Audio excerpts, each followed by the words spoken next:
We are 22S Radio, the next wave of K-Beats. 22S Radio is 22smedia.com and 88.1 KKJZ HD3 Long Beach, Los Angeles. Thank you, ladies and gentlemen, for tuning in to the Golden Spotlight. I'm your host, Rob Flores, and we are here for another edition of the Golden Spotlight.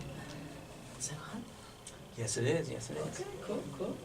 So, ladies and gentlemen, if this is your first time tuning in to the Golden Spotlight, a little background about the show. Pretty much, I get a different guest every week, and I have them share their story. But today is a very unique situation as well, as I have a buddy of mine here who he wants to interview me.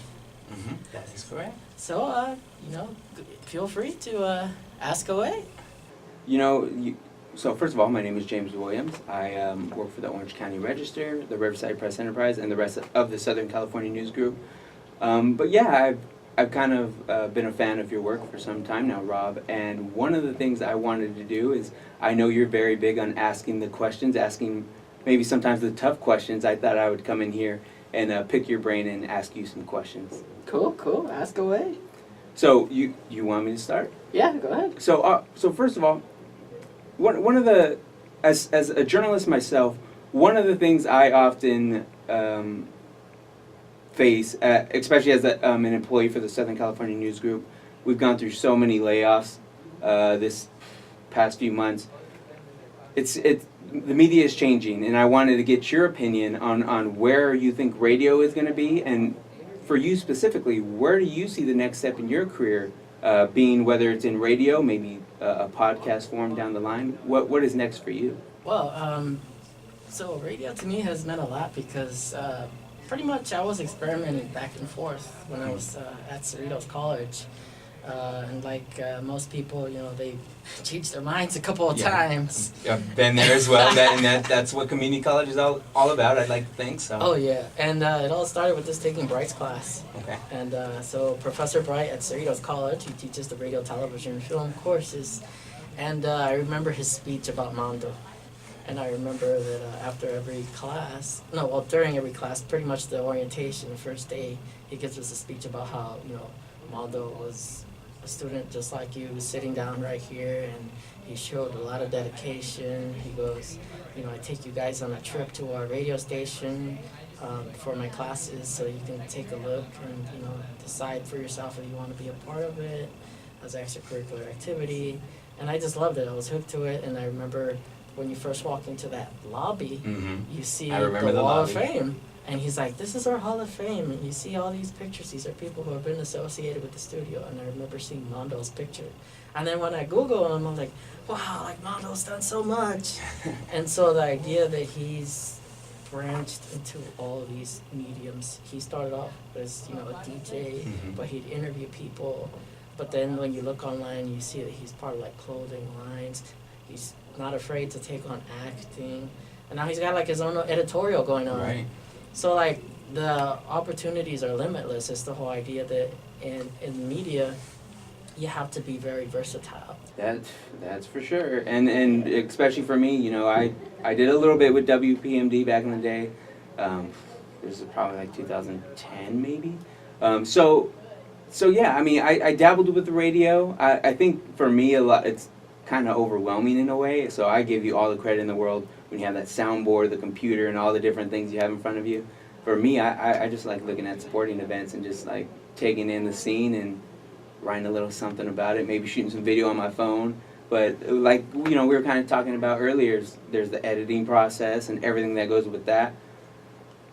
I'll give you a lot of credit, man. That's something I don't think I'd be able to do.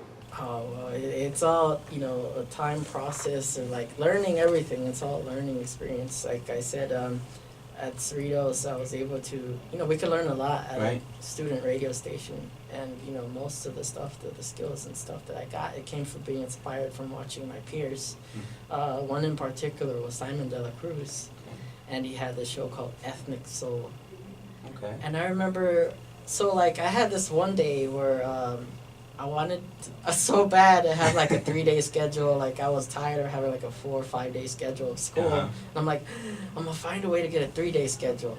So it was one of those days I had to be here since the morning all the way to night because I had a night class and I just was too lazy to go back home and come back. That sounds familiar for me. Yeah. So I got the something like first that. time I walked into his show, it was so random. I was like hearing him talk about spices for food, and, Okay. and around the world. And I'm like, hey, I think he's getting to somewhere. Like at first when I'm sitting there, I was outside, Mhm, and mhm. I guess he took notice that each week, like I'd be sitting there, and he's like, hey, you want to like step in? He's like, oh, cool.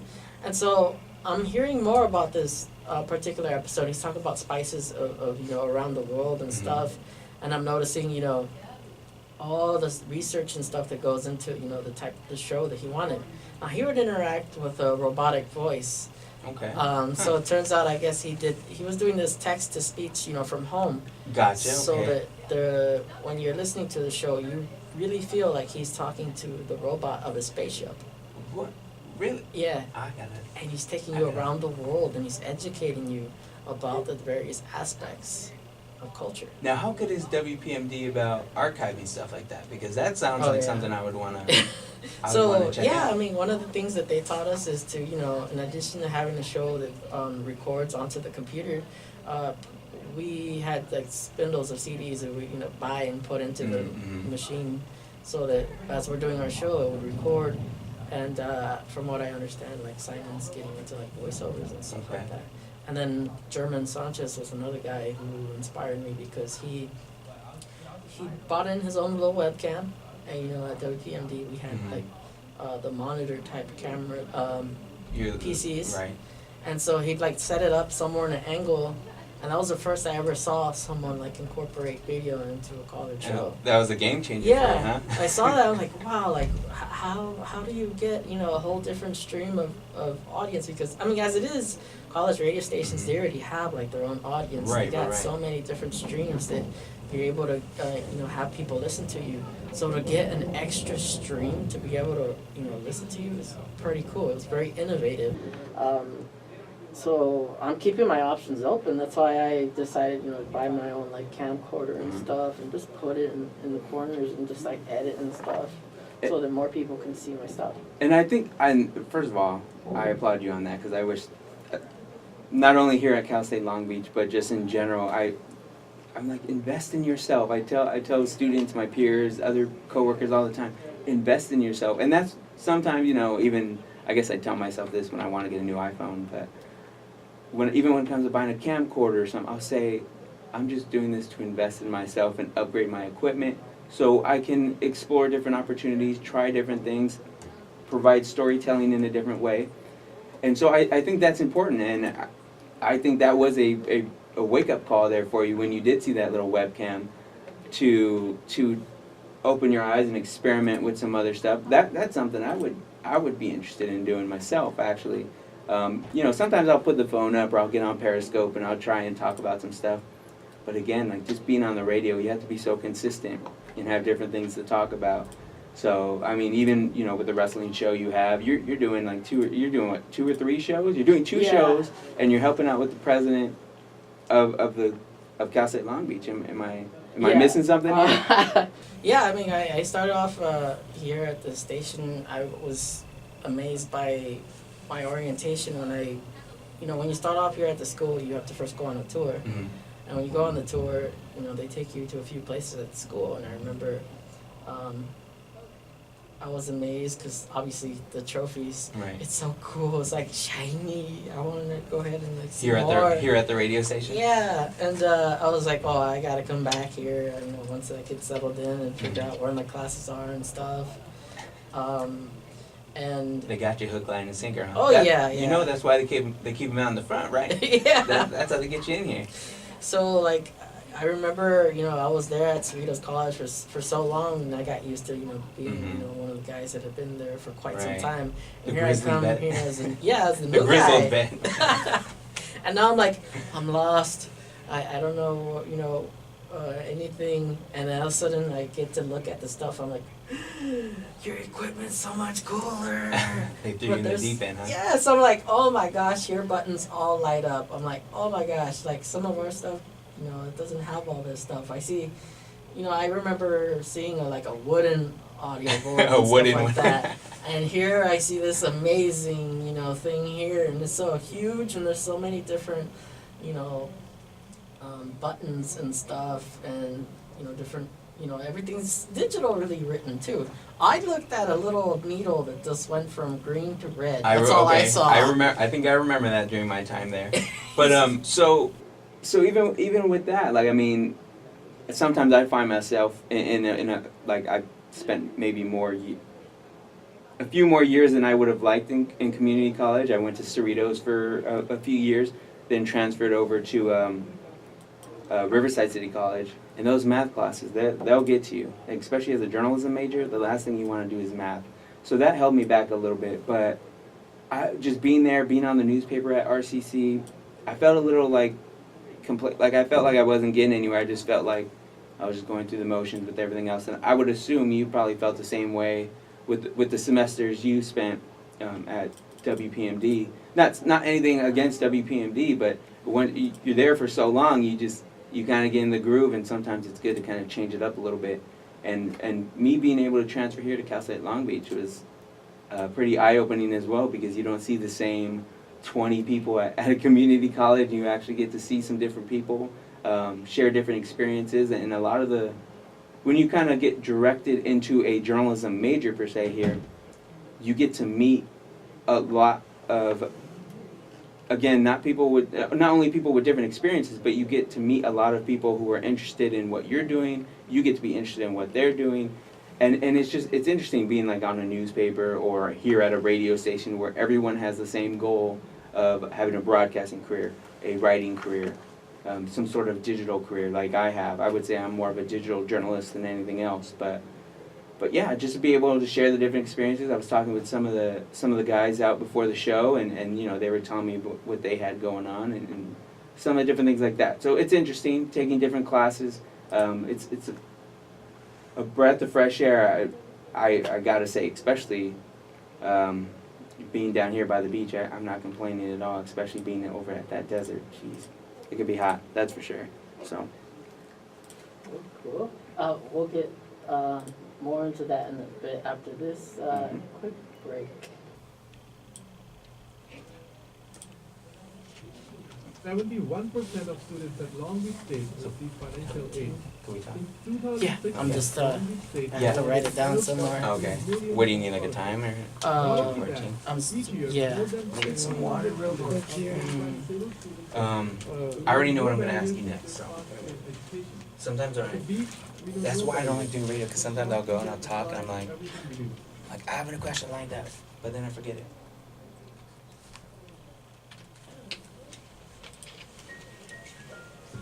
One in 5 students on CSU campuses experience food insecurity while in college, according to a study commissioned by CSU Chancellor Timothy White. The Associated Student Beach Pantry operates as an official food pantry for Long Beach State If you have students. questions you want to The ask pantry me provides as well, I mean, non-perishable feel food free as items far as like for my students career or in need. anything like that. Also housed in the beach pantry More than happy is to. the Student Swap Shop program, aimed at providing students with an opportunity to swap unneeded or old school supplies. The Student Beach Pantry exists on the generous donations of students, staff, community, and corporate giving. To donate, visit asicsulv.org and search Beach Pantry.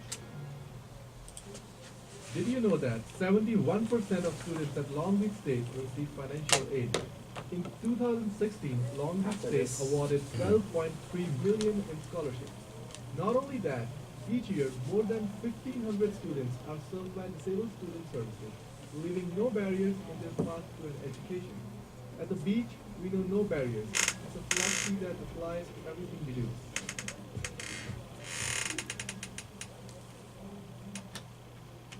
Now we are back here on the Golden Spotlight. Getting back to what you were saying about the whole being at community college for so long.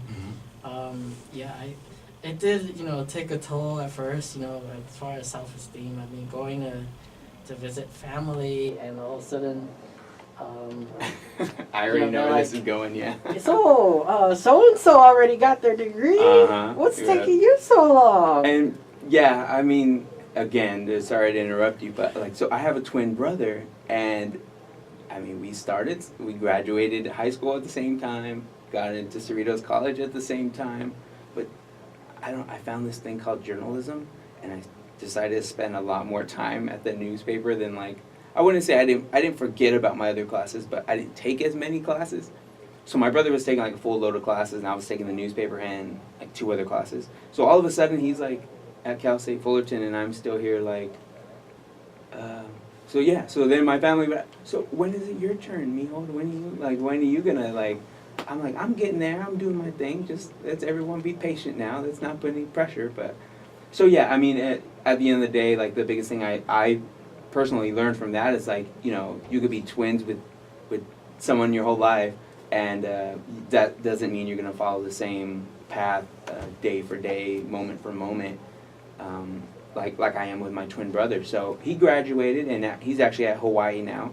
So again, I'm a little jealous of that he gets to continue his education at Hawaii. So while I thought I had it good here at Cal State Long Beach, being close to the beach, he's over there in Paradise doing some athletic training and doing some other sports-related stuff. So I'm just trying to catch up to him, I guess. Oh wow, yeah. So no pressure. So can you top that? What kind of stuff what kind of pressure were you getting? Oh well, yeah. I would get compared to like cousins and stuff. Okay, yeah, I see. And they'll be like, so and so's got their degree. In fact, so and so's going for their other degree now, and you haven't even finished your first degree. Right. I'm like, yeah, no comment. Or Yeah. or I'd start to like not want to go to like gatherings and Mhm, stuff, to mhm. family gatherings and stuff, because I'd get tired of hearing it. But in the end, I did have a professor who. Right. He ended up one day, he was a political science professor Okay. at Cerritos College, Mhm. and he told us, you know, I learned late in life, one day a professor's like, hey, just for fun, you guys ought to think about, getting tested if you have learning disabilities. Oh yeah. And so, I took that under advisement because I'm Mhm. like, these classes, some of them are a little hard for some reason, and, I can't Yeah, get right. math. The only equation I remember is math plus me equals fleshy brain. Yeah, there you And go. so, I can relate to that. So I did take a test, and it turned out, that I did have learning disorders, and that's why I wasn't able to do mathematics. Mhm. It was a mathematics, most people call it dyscalculia, where you can't, do numbers and symbols Right, to save right. your life. Yeah, I mean, it was, like I don't know when it was middle school or whatever. It's like you get the numbers and stuff down, the adding, subtracting, and then you start throwing letters and Yeah. symbols and Yeah. hoops and loops, and I'm like, wait a minute. Plus sign and minus sign, that was cool. But once you Right. start throwing in letters and stuff to Uh-huh. mathematics, I'm like, Mhm. I don't even bother to think I can answer that question of math. And then you ask that good old question: how is this gonna relate to the real world? And then they'll try and hit you with, you want to build your own house one day, right? No, not really. Yeah, so like that's the whole issue that like people are like, why does every major need math? Maybe not every Right. major needs it, and I think it's a debate in which more people are starting to consider, and hopefully it does help people when they're pursuing their degree and stuff as Mhm. well, because that helped me move on and come here to the university. Right. So when I did take a tour here, obviously, like I was saying, at Cerritos, I knew already what was what and stuff. But when I came here, I was the new guy, and I had to learn from scratch. Right. Because there Start was from the a bottom. lot, yeah. Right. So I was fortunate, enough. Everybody's cool here, Mhm. and they helped guide me, because one of the unique things about when you're gonna have a show here is it's a pretty, good training process. There are certain things that are expected of you, and Mhm. one of them is you have to sit in a couple people's shows, Oh, okay. and you get their signature. So Gotcha. They're almost babysitting you. In a way. yeah, but I needed it because I'm like, all these buttons, yes, they all glow and stuff, and I'm like, wait, I don't know what's what. It looks so Right. different from my, little wooden analog Uh-huh. one that I Yeah. use. Yeah, so it's been a learning process, but I'm thankful to have had, a lot of helpful peers here to help me out. Gotcha. So a question I have for you. You mentioned the learning disability. Mhm. Again, that's something I can relate to as well. You said you had a professor that inspired you or encouraged you to maybe consider getting tested for a disability, correct? Yeah. That wasn't entirely the case for me. Again, I was having a hard time with math and stuff, like in elementary school, and you know, there's the people will look at these the special ed classes, they'll call them, and so everyone will just assume, oh, someone has to do everything for them. No. And when I was, one of my fifth grade teacher, I think, was like, oh, told my mom during the good old parent-teacher conferences, oh, maybe your son should get tested. And I was like, for what? And when I kind of found out what it was about, I'm like, oh no, I can't do that. But I am actually thankful that I went through that process. I have ADHD. Me too. I cannot pay attention to save my life. And looking back, that was probably one of the greatest things that ever happened. Being tested, being put in those classes where you are with others who aren't as quick to pick up math or English. That was a learning experience in itself. And to be able to see that there are others like you who, like, 'cause sometimes I would be in a class thinking, like, am I the only one not getting this? Like, why is everyone like, next chapter? I'm like, hold on a minute, let's talk about it for a minute. But so that was something I felt was kind of a game changer for me and really kept me in school. I don't think I would have ever gone down some deep path and ran the streets or anything, but I saw my grades improve. I saw my happiness obviously improved because I wasn't sitting there from the minute I got home from school till dark. Of course, I'd get upset if I had to miss Monday Night Raw. That would mess me up completely and ruin my day. But so yeah, I mean, being tested, you know, going through that, and that's something obviously having ADHD I still deal with today. So yeah, it's a process, and sometimes school is not the funnest, but you know we're kind of getting through it together, and I'm glad to see that you're still able to have some sort of, not to have some sort of, but to have success, you know, with everything you have going on and having a disability, a learning disability of your own. Yeah, I mean, when they told me about the mathematics one and the ADHD thing, you know, I didn't know what to expect.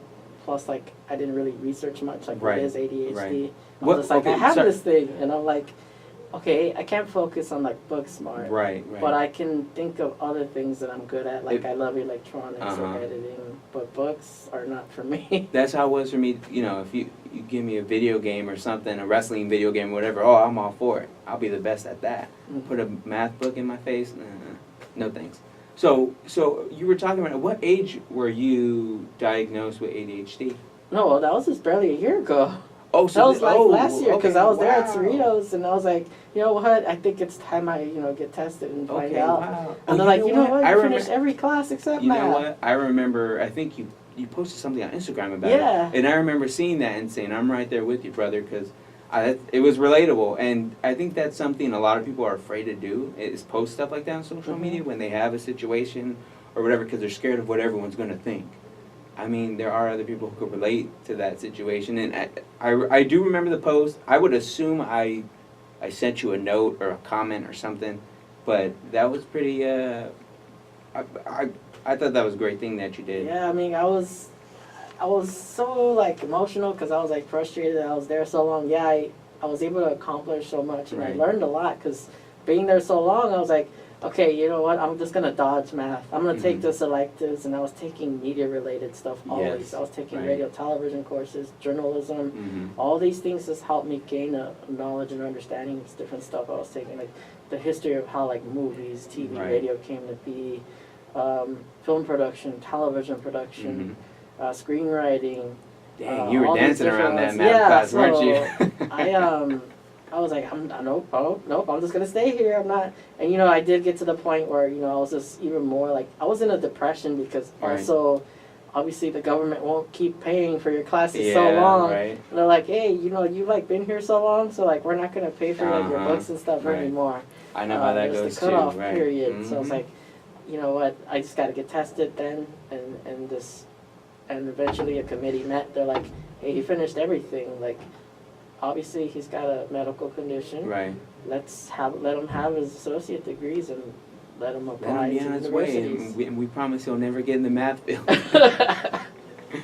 No, but so another thing I wanted to mention because again, you do a lot of the interviews. I don't know how much you reveal about yourself, Okay. but when you were at WPMD, if I'm not mistaken, you won at least 1, 2, 3 of quite a few awards, if I'm not mistaken. I mean, were you like traveling to New York or something? I thought. No, actually, Okay. so the first award that I won Mhm. was, it turns out that once a year, at least, a student will get awarded an award Right. named after another student.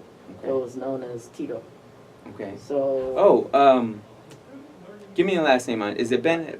Yeah. Okay, so we know the So- same Tito. Okay. Yeah, so from what I had Googled, he was this guy who, and from what I heard from other peers also, was Tito was a guy who, he took, obviously there's a cutoff point in which the amount of times you could take the newspaper or Right. the radio. Well, he had did that. He loved Right, it so much he mhm. kept going back to both classes. So he became this recognizable face that you'd always see in Right. both mediums of student media. And so they named the award after him, and Mhm. so annually somebody would get it. And at that time, it was a surprise, to Right. hear that I was gonna win it, because obviously when you go to a award ceremony, they won't tell you what you're gonna win. You just have Right. to show up. They're like, we just need you to show up. We're not going to tell you Yeah, why, but just so- show up, and you're like, okay. It was cool. It did say, for service above and beyond, because at the time I was a broadcasting club Right. president. Okay. There was 2 roles that you could hold. It meant a lot to me in the radio station, because at the time when you took the radio production class, it was tied to the class itself. Okay. So in the class, you were assigned jobs that were related to a radio station, and I got program director. Okay. And then I remember the club itself was also technically the class, but it was open to the public. And for that, I got elected president of the broadcasting club. So I was able to hold the 2 highest roles you can hold in both Wow. types associated There you with the go. Go studio. ahead. Wow. So it was cool, and I won the Tito, and it Uh-huh. wouldn't be years later. It wouldn't be until, the 2017, that I was placed in the competition, and, my advisor's like, you guys, I want all you guys to, I believe in you all, I want you guys to Mhm. enter the IBS. Okay. And so that, I think it was 2016 year that Right. we had our stuff submitted. And in 2016, they announced my show for Golden Microphone. That's right, the golden mic. Yeah. Yeah, that's right. Okay. So it's like, oh man, I've been here for 5 years and I've never won anything like this before, I mean, it's nice, to hear your own advisors, believe in you, say, Right. you're uh-huh. great, You're great. You're great. But to you're hear great. strangers, Uh-huh. judges, for, in a Mhm. national scale, say, your show is good, Mhm. it means also, a lot more, knowing that strangers, Right.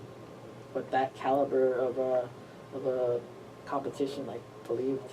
So was that just community colleges or was that Yeah, universities? that's all educational radio stations. Any college or university radio station competes annually. So even Cal State Long Beach. Yeah. So that year, the judges named my show the best public affairs program. And so what did that do for your confidence and whatnot? Were you at any point thinking about not doing broadcasting anymore? I mean- or what did that do for you in your So- career as far as going forward?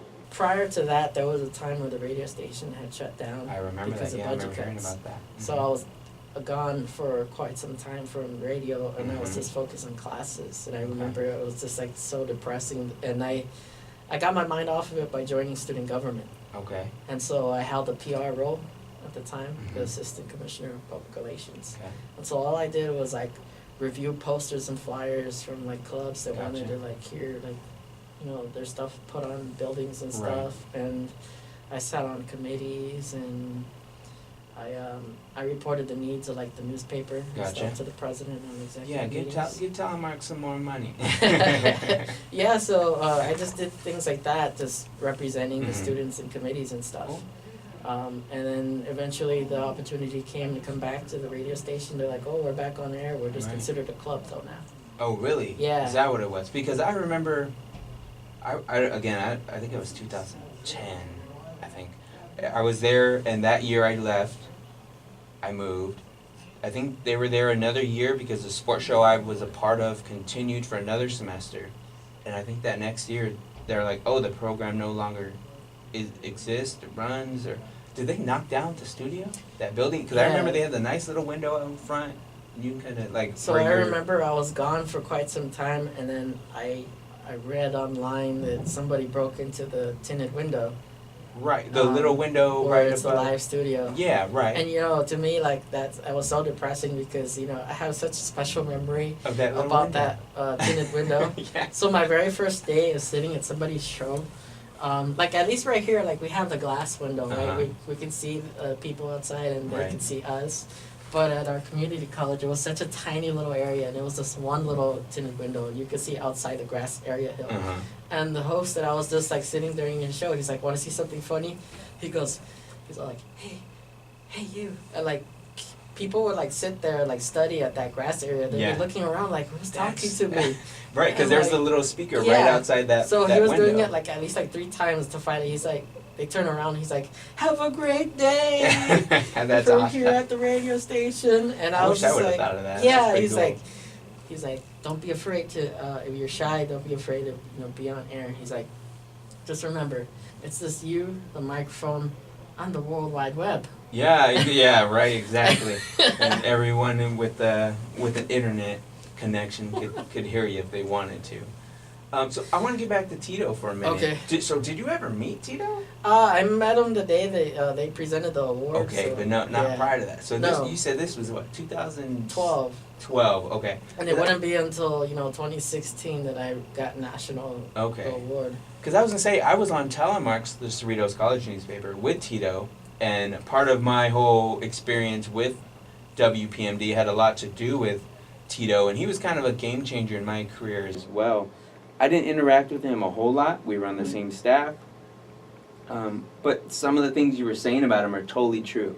He was a pro and a constant worker, and he loved the whole broadcasting stuff. And I know that he did something unique with Talon Marks where he Yes. put carpet on one of the little cubicles Oh, to did he audio really? proof. I think at Talon you know Marks? what? I think after I moved and I came back and I was like, why is there all this shaggy? They're not shaggy, but furry. Was it Yeah, like it was furry or like- something? yeah. I was like, what did you guys do to this place? And they're like, oh, it was Tito. And I was Yeah, like, I "Okay." remember he bought a microphone and it was this really fat microphone. It Uh-huh. was the first time I ever saw a microphone that was this ridiculously big. It wasn't. was like it's bigger this- than one of those. Yeah, Yeti it was a ones? Yeti. It was a Yeti. But it was the okay. first, I've never seen a Yeti. So Oh, it was at like the time, this right, hugest okay. microphone I ever seen. Uh-huh. And all of a sudden he I don't know if you remember like Gabriel Iglesias, like the comedian and Mhm, stuff, where all of a mhm. sudden he'd like be like, ho hee ho, when he's like presenting something, and all of a sudden he's like call this Mike Vader. I mean, again, he was just so incredible, and the things that he did. First of all, I'm glad you got that award because I've seen some of the things you do and the work you put in. It makes perfect sense that first of all they would have an award named after Tito, and two Yeah. that you would get it. But the thing with Tito was, it was being at Telemarks was such a great start for me in my journalism career, and I wouldn't be the reporter or the person that I am without Telemarks. If I was so shy, I was in my first semester, I was scared to even listen to myself talk on a recording, let alone have a recorder to interview people. So I know for a fact, if it wasn't for Telemarks, I wouldn't use a recorder to record my interviews. But the thing he would do with the interviews, and it was such a brilliant idea at the time. Now it's pretty commonplace, but for the time, I was like, oh my God, this guy's something special. Because, so what he would do is he would make all of us record our interviews, and so everything that we would write for the newspaper, he would also have the recordings up. He would tie all of those recordings together and make a radio show.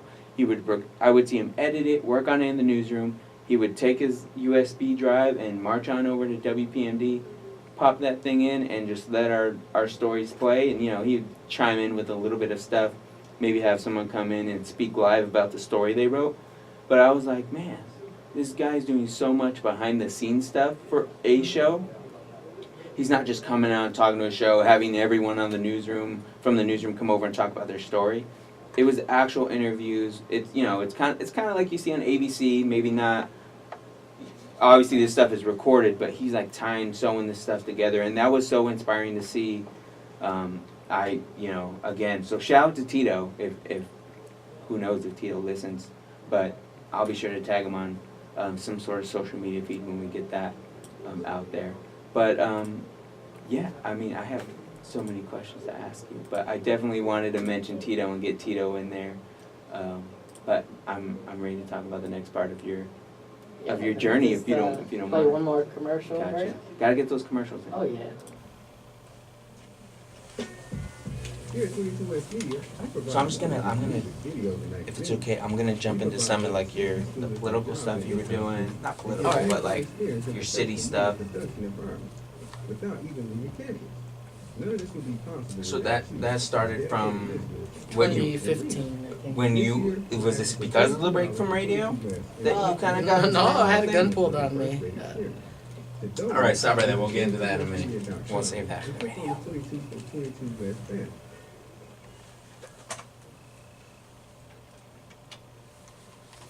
And welcome back, ladies and gentlemen, to the Golden Spotlight. All right.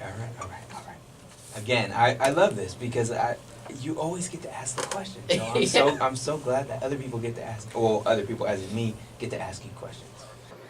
So again, I've been following you on social media for a long time. I spend a majority of my day on social media, so I see a lot of people's stuff. But your stuff has always stuck out to me. So aside from your broadcasting stuff, there I would see some times where you were out doing some stuff for different cities, and I think you were on some council meetings or some city meetings. Tell me a little bit about that and what inspired you to do some of that work. So I would be taking the public transportation, the Uh-huh. bus and the metro Right. and stuff like that. And one day, I was coming home from school, and I had gotten off the green line because I live in Linwood. Okay. And as That's I'm getting right, down on the the green line, steps, you could see the 105 ramp, Mm-hmm. and you have to like walk through the ramp Right. to get to the other side to get over there to where I live. And this car just like stops all of a sudden like randomly, and I hear like giggling and stuff, and all of a sudden I hear like somebody calling me, and So what exactly are they? You said they're calling you. I mean, do these So, people know you, or it's are like, they saying, "Hey, hey." Rob"? No, Okay, no, they're they just weren't saying, calling "Hey, me hey." by my name. It's just like Gotcha. insistent, like hey, and stuff Right. like that. And you just hear like giggling. It reminded me of kind of like the Lion King. You just hear the hyenas like Yeah, in giggling the like background. crazy. Right. And all of a sudden, like, I finally look, and you see like the end of like a silver pistol, Oh, jeez. and then all of a sudden I'm like, it's like, oh well, no point in running. I just have to Yeah. like stay put now. How I'm just close? there. You said they were in a car. How close Yeah. were they to you? It was the driveway already. I just barely finished crossing Uh-huh. the ramp thing to get to the other side already. Right. And the car, it can already go into the ramp, but it's just deciding to stay put for Oh a my bit. God. And they pull out the pistol, and then they're like, they see that I'm just staying still, so I'm just looking like, oh, like, Is I- it, huh? yeah, I'm not gonna be able right. to jump away or nothing. Yeah. Be like, oh man, I got a big old tummy, so like Uh-huh. they're bound to put a hole on this big thing. Yeah. At the time. I'm like Homer, I'm gonna go and make a run, and it'll just be like 2 steps. I'm like, Uh-huh. Yeah. Right. yeah, and so they just giggled and they just decided to speed on into the freeway. Wow. But, Wow. So they're Ever just since playing then, I was games. like, I want to find out like what's being done in the city. Mm-hmm. How can you get involved and stuff, and who are like the Right. leadership positions and stuff. And so what I had learned, prior to that, I didn't really pay attention to Mhm. how not legal, local government works and stuff Right. like that. So that was the first time in 2015 I decided to like check out what city council is and school board meetings and stuff like that. Mhm. So I just sat there and I would just listen to these things. And one day after a city council meeting, I went up to one of the council members. I'm like, so like, how can like regular residents like get involved? What exactly can I do and stuff? He's like, well, there's these things called commissions, but sometimes you have to wait until like a position opens up, Right. because to be on a commission, it's exclusive. You have to get handpicked because you'd be the representative of that council member. And so I remember he's like, well, there's no positions right now, but I'd suggest you think about Blockwatch. I'm like, there's Blockwatch? Is that new? Because like a gun Right. got pulled on me, so Yeah. I'm Right. like, yeah, Where it was must be new. Blackwatch? But the thing is, like, I get there and like I'm like, oh man, like, how come I haven't heard about this? Uh-huh. And when I get there, I finally, it was a process. I had to like get a petition, Right. and I had to walk around my block, Oh, and I wow. had to get a bunch of the houses to sign my petition Mm. stating that we would like to start a Blockwatch, and I'd want to be the captain. What was that process like? I for you? walked around in a couple of houses. They were gated, so I couldn't get in. Right. But the few that I did, I got the signatures, and I became the captain. Gotcha. Once you become a captain, you host your first meeting, and then Uh-huh. that first meeting, it's like a big deal because like the cops show up, and like they're there, and you got all the nosy neighbors all of a sudden for the first time like coming Right. out all on the street like. Where were you when I was trying to Yeah. get you to sign my petition? Like they all show up all of a sudden. They're like, "Hey, how come there's like a bunch of cops and they're like surrounding him and stuff?" And like they're like introducing me as the official captain of my street that I Uh-huh. live on, and stuff like that. And once a month, I'd go to Mhm. these meetings and I listen to like concerns and official report from the cops on what's been going on in the city. And it's something because I was like, well, how does Blockwatch get promoted? They're like, oh, it's word of mouth. Well, when I got there, I was like, oh, it's like all senior citizens. And some of them are so tired to like, Who let the kid in the room? yeah.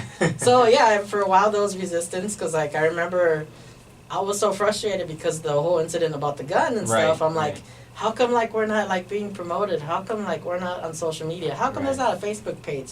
Oh, I remember it was a huge thing. Like they Oh, were you upset. ruffling feathers They were up there, like, weren't we do not want our organization to mention online because they had this paranoia as if like gangsters would like start Oh. popping out of like bushes like ninjas or They're something. gonna follow them on their Yeah, Twitter. that they're on the gonna all know their Blockwatch names Twitter somehow. account. Right. Yeah. Right. So it was frustrating, but out of 10 every month, and then eventually a spot did open. Mhm. For a 1-year term, I served on the Traffic Parking and Public Safety Commission of the city.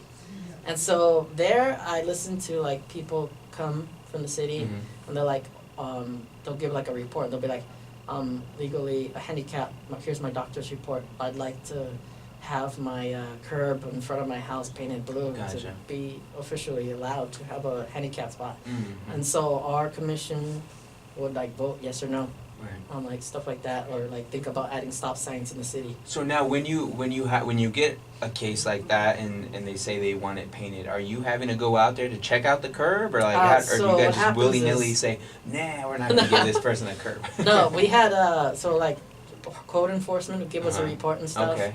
and at the prior to our meeting, would get this packet mailed to us, Mhm. and it would have like a picture, full pictures of like the property, and it's like confidential because like at least like we can see it and stuff. Right. Like certain stuff, and it'll be like a report from the actual doctor, but like certain stuff Okay. would be blacked out for Yeah. privacy reasons. Right. But like it'll just give us proof, basically, yes or no, and the opinion of parking enforcement Mhm. themselves will be like, we surveyed the area commissioners, and we just want you to know that it is our opinion that we recommend that you approve this person. Right, right, or right, they'll right. say, no, there is a way for them to park, stuff like Gotcha. that. They're just trying to claim the spot in front of their house so they Yeah. can put their trash cans out every week and nah.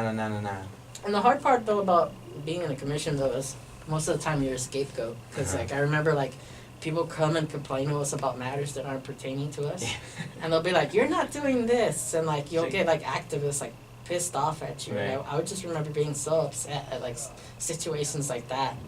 Uh-huh. They're like, it's like, hello, I don't have no power, I'm not a actual politician, I'm not a Right. council member, I'm not your elected official. Yeah. Stuff like that. But if you guys want to vote for me, be here. But so I mean, what did that whole experience? What did that do for you? Did that get you? Do you follow politics or city stuff any closer? That's as far now, as I'll or- go as this commission. Okay. I don't think I ever Are you still go like higher following? than that. Are you still following up with any stuff in Linwood like that? Is stuff that so- are you still part of any of that or? No, well, afterwards, last semester, when I did Uh-huh. start my first semester here at Cal State Long Beach, I started to also develop a PR background. I took one Okay. class where 2 of the classes had to do with PR, so I was Mhm. learning the PR aspect of the media, and we had to have a client. Okay. And so I'm like, okay, obviously, I want to go ahead and have something that's local, something that's, Right. within my own city. That'd be great. So I heard about this, it's a nonprofit, it's a really Mhm. tiny building. Is that the It's- gallery? yes, the Okay, gallery. uh-huh. And so, like, obviously, my concern always is the fact that, when I tell people where I'm from, Mhm. it's the whole, people are like, where is Linwood? I've never heard of Linwood. It's Okay, the most what- frustrating thing ever. What do you tell them? Because I lived in Downey, and I always have to say I live by Compton, or I live. Yeah, It's right next exactly. to Compton, and everyone's like, oh. Right next to Compton, or that's where they're like, oh. Or there's the people like, oh, Yeah. Oh. Well, so sometimes I would. It depend. I guess depending who it was, I would sometimes I would say Long Beach. I guess now that I think about it, maybe it's not the closest, but I would say by Long Beach. You know where Snoop Dogg's from, where and it was like, oh, I know that. Like yeah, okay. So what Yeah. what would you say? You'd say the Compton.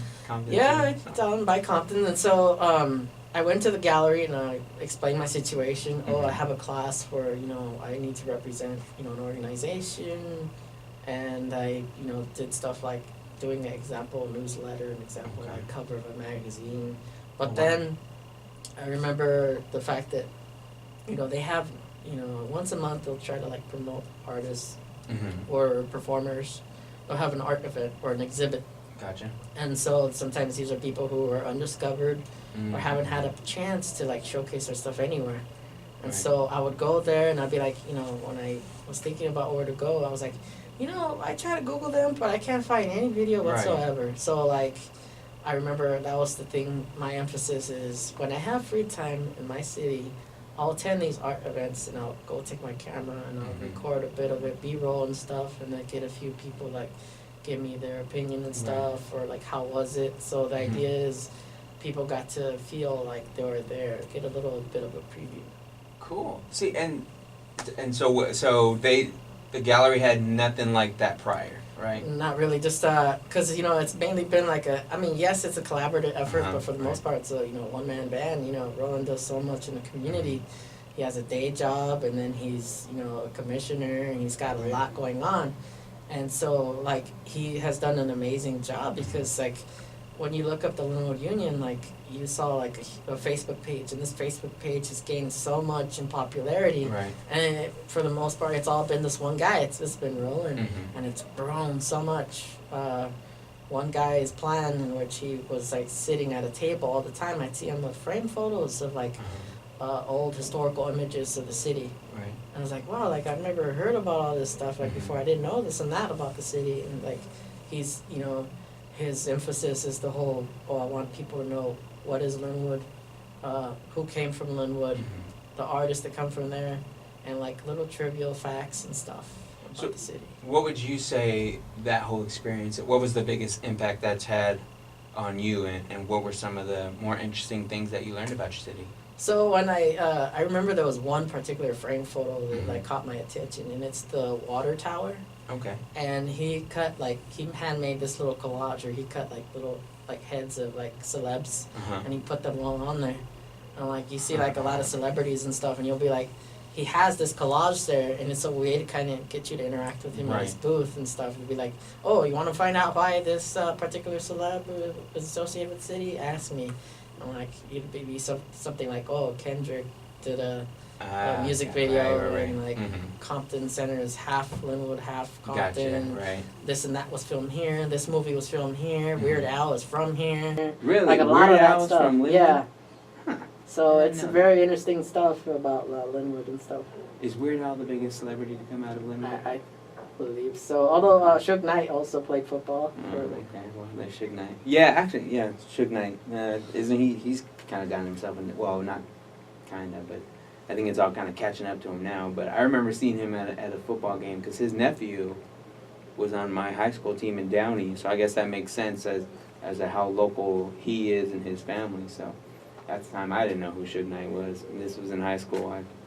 I was like, who's that big guy over there? Everyone's like, that's Suge Knight, and they're like, he was the one with Tupac. No. And I was like, oh. Time goes by so fast. There's like 5 minutes left here. We only have 5 minutes left? Yeah. So I was going to ask you about wrestling. Oh yeah, I mean wrestling's obviously this huge part of my life ever since I was a kid. I had uncles that would have wrestling playing all the time, and I remember I got to the point where I'm like, yeah, I've interviewed like politicians or Right. educators, students. I started off super shy, and I excelled from there and got further like interviewing people from careers. But at the same time, I'm like, how do I put this? I think the term is pigeonholed, where you're like. He's a serious guy, and he'll just like get this like education-ish type show. Yeah, right. I'm like, I don't want to give you the impression I'm just like PBS. I time. kind of, I'm not gonna And lie, I like- kind of got that yeah, vibe too. so and like- I saw you were into wrestling, and And I I was would like, tell my advisor, yes.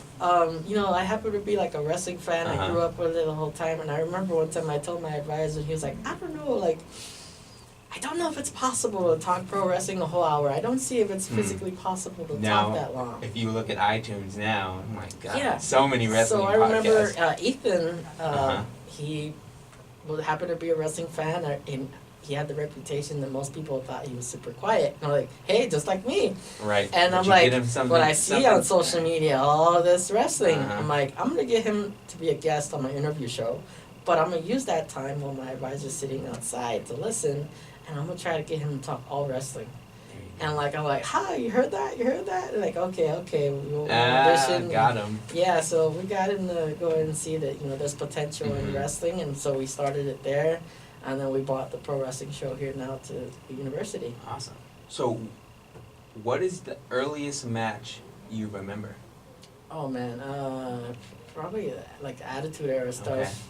I remember, I think, Road Dogg and Okay. Steve Blackman. Yeah, right. A lot of the hardcore division stuff stood out That to stuff me. was pretty memorable. I'm actually still watching some of that stuff on the network because I don't know. I was probably like in middle school, elementary school, and you look back and you watch some of this stuff now, and it's like, my parents.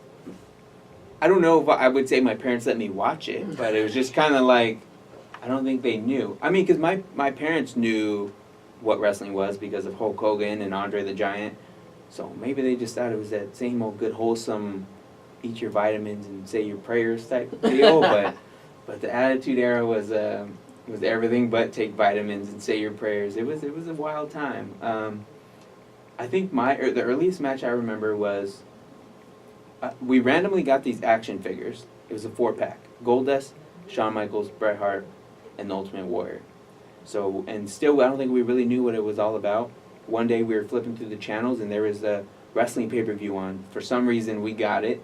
And all of a sudden, I see The Undertaker and Stone Cold going back and forth, reversing the Tombstone Powerdriver on each other. Before I think Undertaker finally got him, and he might have gotten the win. It was like an in-your-house pay-per-view. But that was like my earliest memory. It was Stone Cold and The Undertaker, and if you look at it now, Stone Cold was the biggest guy in wrestling, probably still is in a way. He has the podcast going, and The Yeah. Undertaker is still going. He I just had a remember match this being weekend. a kid confused with Paul Bearer's voice. Even, oh yeah, he'd be like really getting like, oh look, like he's like really like, I don't know if he's just doing impressions. All or that stuff was so believable to me at the time. I just thought I thought he was really some pale, low pit. I don't know. Yeah. I thought it was real. I mean, I guess I still kind of think it's real. I'm a believer. I still watch it. I don't care. I'm 26 and I don't care. I still watch it. But it's fun now. Oh, yeah. Now more than ever, I think. Maybe not because of what they're actually doing with the storylines, but because my dad has since retired and he always had to go to bed early, so he never watched it.